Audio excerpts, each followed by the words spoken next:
Good morning, Hank. It's Tuesday. Every 4 years, the 32 best men's national soccer teams gather together for the World Cup, which is played in whatever country has most successfully bribed FIFA officials. It's the most watched sporting event in the world, and the United States won't be there. Here's an introduction to the 32 nations that will. Argentina have Lionel Messi, arguably the best player never to win the World Cup. Australia's national team are called the Socceroos, which makes them hard to dislike. Belgium have Argyle in their uniforms, so they'll probably win the tournament. Brazil are consistently a joy to watch, except when they are playing Germany, and they're the favorites to win the World Cup this year. Colombia's jerseys look like they have an armpit sweat pattern, but I will not let that distract me from the extraordinary good looks of their star player James Rodriguez. Costa Rica just passed the United States in life expectancy, in addition to beating us twice in World Cup qualifying, so that's nice for them. Croatia are notable for having a chessboard on their uniform. Denmark invented Lego, so that makes them fun to root for. Egypt has qualified for their first World Cup since 1990, and they are led by noted hero and dreamboat Mohamed Salah, and their goalkeeper is 45 years old, which is a real inspiration to old people like me. All in all,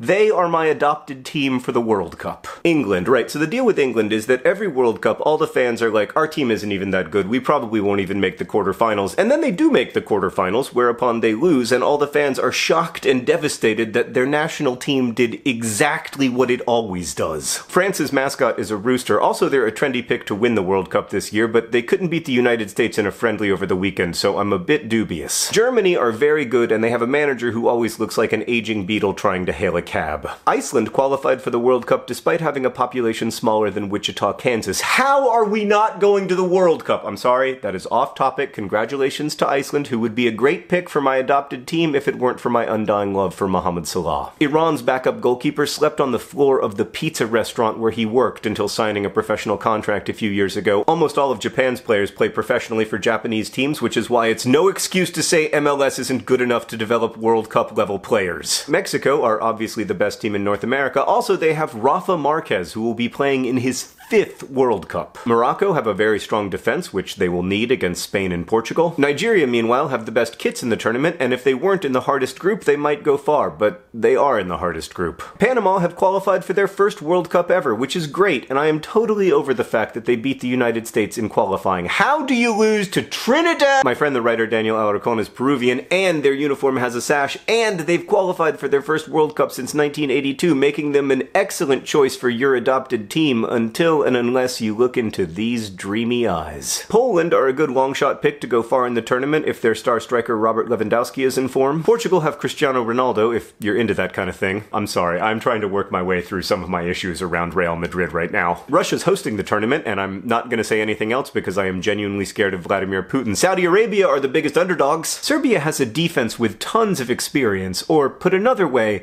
they're old. Nobody agrees with me, but I think Senegal could go to the semifinals because Sadio Mane is really good, and no, this video has not been biased by my affection for Liverpool. South Korea's coach is only 4 years older than Egypt's goalkeeper. Spain are kind of the Yankees of soccer. Sweden no longer has football's biggest personality, Zlatan Ibrahimovic, so why bother? Switzerland specializes in neutrality, which is perhaps why they play so many excruciatingly boring 0-0 draws. Tunisia's kits look so good I bought one, but I fear their World Cup will be brief. And last but not least, Uruguay are probably best known for having a striker, Luis Suarez, who has bitten opponents on 3 separate occasions. But that ignores the important fact that in more than 99% of his competitive games, Luis Suarez hasn't bitten anyone, a nearly perfect record. I'll be live tweeting every game of this year's World Cup at my sports Twitter, @SportsWithJohn. I hope to see you there. Hank, I will see you on Friday.